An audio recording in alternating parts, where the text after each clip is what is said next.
Heartbeat Alaska is made possible by the following. By Coca-Cola, serving Alaska quality soft drinks since 1937. By Cook Inlet Region Incorporated, an Alaska Native corporation promoting economic and social progress for people throughout the state.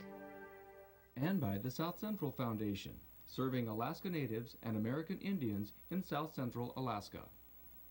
There's a heartbeat, louder than thunder. Revolution is in the air. There's a heartbeat deep inside our mother.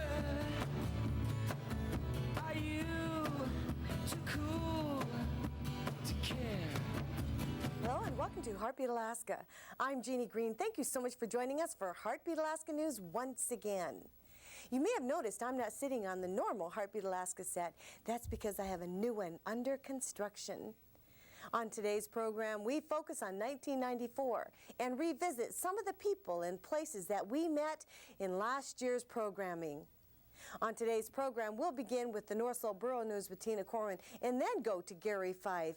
We hope that you sit back and relax and enjoy looking back and revisiting some old friends. But first, here's Tina Corwin with news from the North Slope Borough. Thank you, Jeannie. As part of its comprehensive disaster training project, the Office of the Borough's Disaster Assistance Coordinator recently began training in emergency services for all North Slope residents. According to Disaster Assistance Coordinator Ray Evans, the training was provided free of charge by the National Red Cross. This was the first of several courses that will be offered in Borough and across the North Slope. Evans said that in a disaster situation, firefighters and other emergency personnel are already busy doing what they are trained to do. Other volunteers are needed to strengthen the response to the situation. When called upon, trained citizens can provide emergency services in a safe manner. This particular week of training was particularly towards disaster emergency preparedness and response. And during that time, we got a basic introduction to Red Cross services. We went on then as well with how to go out and evaluate or assess the damage done. Our needs are that we need people who are not already committed in another area, that are going to be responding to people in need. And we need people who then will be available and trained and knowledgeable as to what resources are immediately available and how those can be made available to the people who have been displaced. Evans stated that Borough Mayor Georgia Mawak is encouraging North Slope Borough employees to sign up for the Red Cross training by offering classes during the workday. For more information about Red Cross emergency training on the North Slope, call 852-0284. Now that Brevig Inupiat Corporation has signed a 20-year lease with the Arctic Sivumon Ilisagavi College for use of space at its north facilities east of Borough, the artifacts and wildlife exhibits which have been housed there are being returned to their owners or moved to other locations. I've had a number of calls from our local schools to display some of the material at the schools. We're certainly taking that in consideration. I would anticipate that many of the items we have on display will eventually end up at the new cultural center. Brower said the collection was first formed by local people who donated personal items and by children who contributed artifacts found on the beach. All last week, children and adults participated in the annual Christmas games in Borough and in villages across the North Slope. Cash prizes were awarded to the top 3 in each game. The cash award competition was followed by the traditional married versus single adult competition that ran through the entire Christmas week. I'm the president of Pidikdichiri. That's our Borough Gaming and Recreation Committee, and we go through and coordinate a whole bunch of events for the community. We not only do the Christmas games, we also do July 4 games and Easter egg hunts. We'll try and bring back the Halloween book the look contest this Halloween, but those are some of the events that we coordinate for the whole community. That way the community can gather together and be with friends again. What we're trying to do here is we're trying to bring the younger generation in on what's going on. We give them a small taste of what the adults do in the evenings. For the kids, we go through foot races, crab walks, 1 and 2 foot high kicks. We have all kinds of events for the kids, and then we also have the same events for the adults in the evening. And then after we go through the evening events for the adults, we also go through competition, married versus single. The games began with an Eskimo dance on December 26th and ended after a 24-hour competition on Saturday the 31st. Another dance will be held tonight to close the competition and celebrate the new year. For Heartbeat Alaska and the North Slope Borough, I'm Tina Corwin. Tununak. Thank you, Tina. We move on now for Native News Across the Nation with our own Gary Fife. This is Native News Across the Nation. I'm Gary Fife. Tribes of the Pacific Northwest have won a court battle over traditional gathering rights to shellfish on private property. A federal district court in Los Angeles handed down its decision last week, siding with 16 tribes that had filed suit against the state of Washington, private landowners, and a local commercial shellfish growers association. The decision treats shellfish the same as other fish that had been part of the traditional diets of coastal tribes. In Canada, tribes are in a heated debate over a federal bill to provide them more control over their lands. The Canadian Parliament is considering legislation called the First Nations Land Management Act that would provide the authority for Canadian natives to manage, lease, or develop those lands without the approval of the Minister of Indian Affairs. The plan was created by a small group of tribal representatives, but critics say it lets the government off too lightly. Supporters of the measure say the plan is a means to get Canadian tribes out from under the control of the Canadian government. Although Native American educational achievement has been growing over the past several years, sometimes measurable results have been hard to come by, but the U.S. Census Bureau does have some useful information available, like the Choctaw Nation of Oklahoma definitely has something to be proud of. According to U.S. Census numbers, the Choctaw lead all tribes in the nation with the highest number of college graduates, 13.3%. The study looked at the 10 largest tribes in the U.S., with the Choctaws of Oklahoma ranked 5th with just over 86,000 members. Oklahoma tribes fared well in the numbers of high school graduates also, with the Muskogee Creek, Choctaw, and Cherokee nations having some of the highest percentages in the nation. One of the Tlingit youths who was banished to an island off the coast of southeast Alaska has been involved in a disturbance at a Ketchikan dentist's office. Adrian Guthrie had been brought into the town for dental care and reportedly leveled verbal threats at the dentist during an operation. But local officials say the session ended without incident, but police officials report they want to develop a plan to monitor Guthrie and his companion Adrian Roberts Jr. whenever they're taken off those islands. The two entered pleas of guilty to charges of robbing and assaulting a pizza delivery driver in Washington State this year. In Los Angeles, a group of Native American actors and film industry professionals have banded together to keep the pressure on the movie business to hire Native actors in Native roles. The group, called American Indians in Film, is also calling on the film and TV businesses to end inaccurate portrayals of Natives and for producers to consult with the tribes or Native group who's being depicted. Organizer Sonny Skyhawk says his research has shown that of 2,700 films with Native storylines, only 136 had used Native actors in their productions. And finally, with the start of a new year, you're probably going to need a new calendar, but if you haven't seen anything you like, perhaps a Native marketing firm in Arizona can help. For the second year, it's offering a calendar of beautiful Native American women from tribal cultures around the nation. No, there are no swimsuit-type photos, but tasteful photos of 14 Native models in traditional Native dress. Its producer, Elan Marketing of Tempe, Arizona, will donate a portion of its calendar sales to an American Indian Women's Scholarship Fund. This is Native News Across the Nation. For Heartbeat Alaska, I'm Gary Fife. And now back to the construction crew and more Heartbeat Alaska.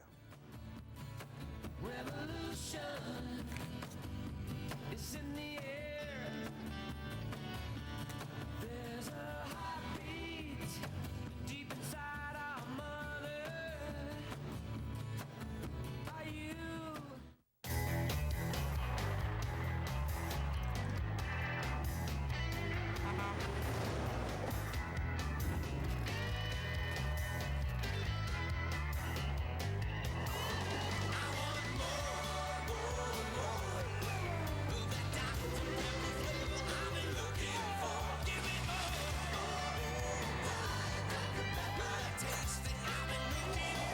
Diet Dr. Pepper, the taste you've been looking for.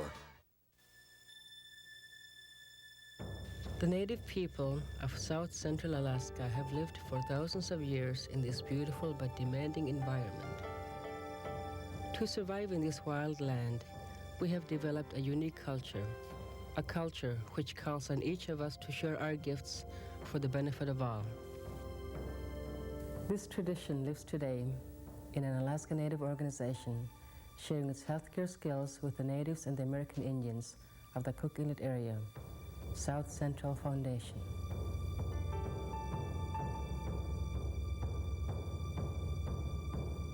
South Central Foundation's mission is to improve the health and well-being of Alaska Natives and American Indians through the development and implementation of comprehensive health-related services which meet changing needs, enhance culture, and empower individuals and families to take charge of their lives. South Central Foundation is many different people. The doctors, dentists, and nurses keeping people healthy with professional medical care. The psychologists, psychiatrists, and counselors helping people overcome substance abuse and other behavioral problems. The community health representatives and aides, teaching families to keep themselves safe and healthy. 1994 was a wonderful year for us here at Heartbeat Alaska. The most wonderful thing is that we visited more villages than we could ever imagine. Thanks to our viewers who sent them in, and we hope that you continue to send in the videos for 1995. We're in the process of change here at Heartbeat Alaska. As you can see, a set's going up around us as we talk, practically. We've got a lot of new things planned for 1995. We're pretty proud of what we have accomplished, though, for the past year.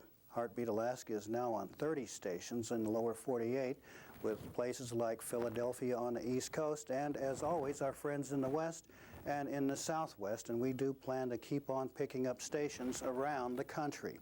But first, let's take a look back at some of the feature stories of 1994, and as always, we're on the level.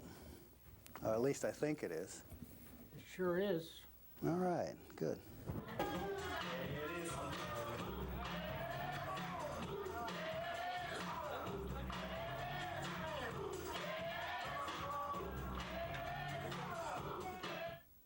If you're not into rap, how about some country western music? This group does it all.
They arrived by the hundreds to attend the Centennial celebration of the Brevig Memorial Lutheran Church.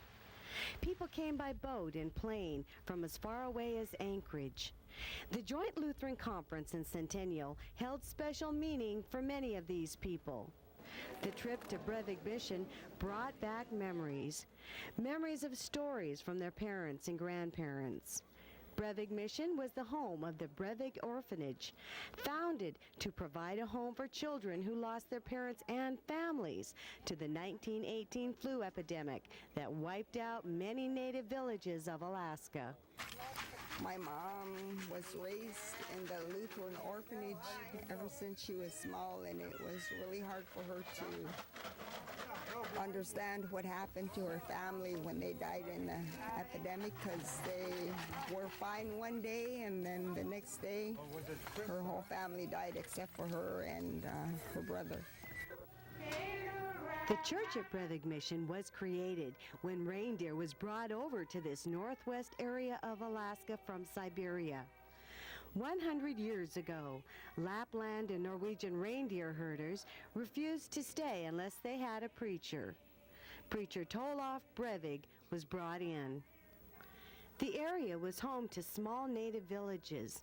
When the reindeer station was founded, natives began moving into that area.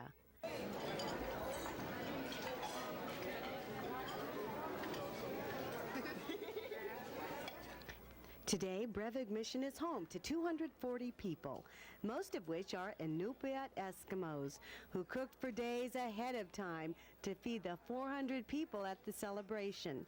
The main dish, reindeer stew, donated from reindeer herders from surrounding areas.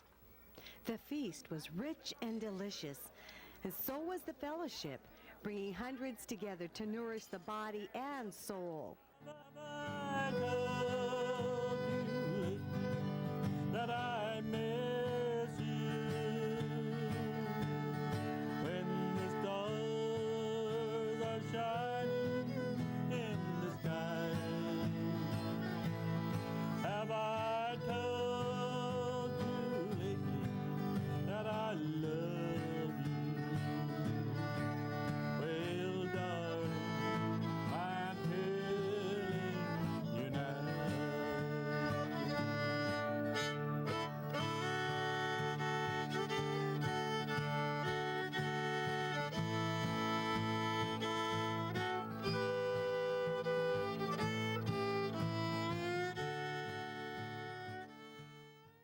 There's a heartbeat, louder thunder, revolution. Ohio to teach us. Our principal is Steve Callis. Hi, my name is Nana. We are going to tell you about our village. This looks familiar. Notice the doll on the set. Well, the 3rd and 4th graders from Ambler, Alaska have some news for you. Hi, I am Aggie. We have a village public safety officer. He is called the VPSO. His name is Will.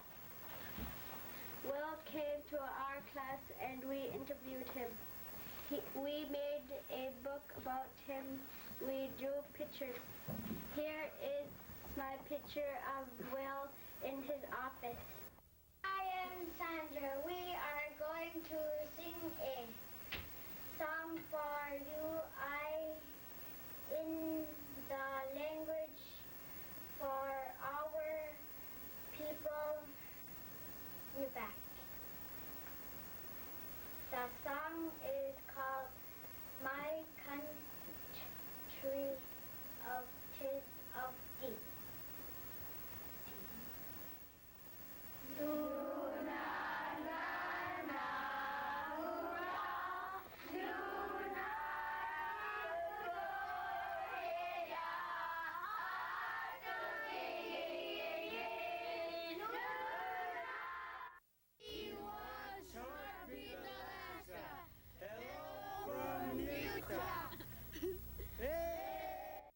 This was an equal opportunity wrestling clinic, and the girl wrestlers did just fine.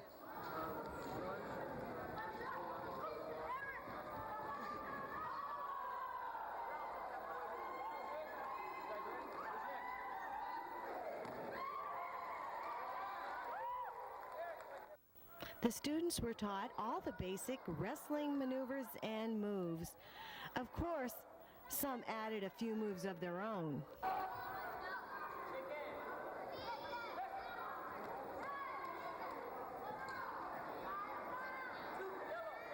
Yep, there he is, my opponent.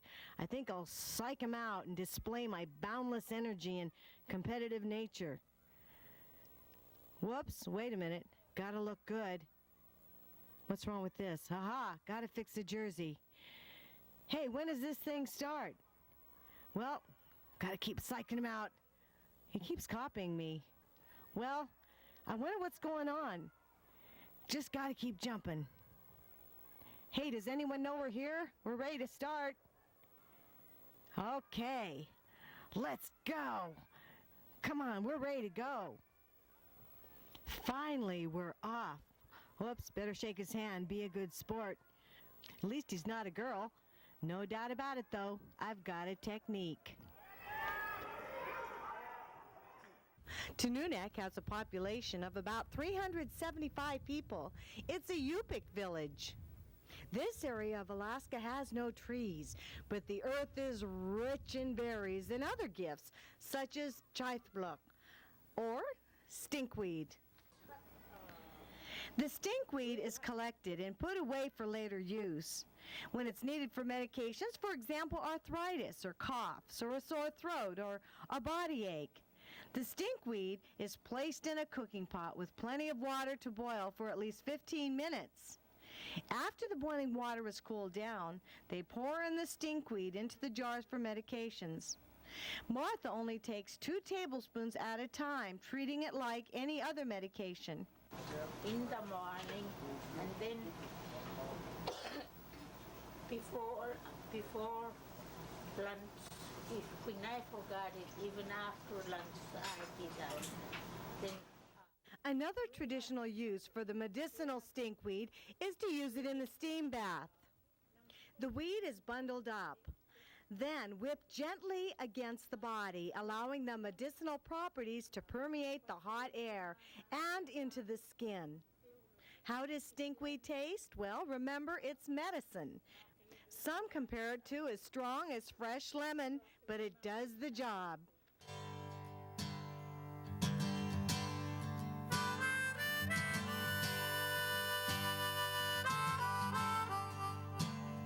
I dreamed I saw a crazy horse riding through the Badlands. He was wild and brave and free. I swear I heard the cries of the innocent victims in the wind and wounded knee. And there's a trail of tears we could follow. Can you hear the footsteps of the Cherokee? It's a trail of broken promises. Will you walk this trail with me? We can find America down the trail of freedom. Walk the way of my fathers from sea to sea. Can you find America in the drums of freedom? Gonna find it together, walk this trail. Walk the trail with me. You know we've been together up and down the line. It just keeps getting better, time after time. You're a part of me. That's the heart of me. Dr. Pepper, you're a part of me. Wasn't that fun looking back? I'm always so amazed at how many people we've met throughout the past 2 years that Heartbeat Alaska has been on the air. We've aired stories on hundreds of villages. We visited many, many people and learned about different cultures, shared information, and educated each other on how each other lives. And that's one of the most important things we do here in Heartbeat, Alaska. This program belongs to the viewers. You send in the video, and we make the stories for you. And please continue to do that in 1995. You're what we're all about. For Heartbeat, Alaska, I'm Jeannie Green, and we'll see you next week with my new set.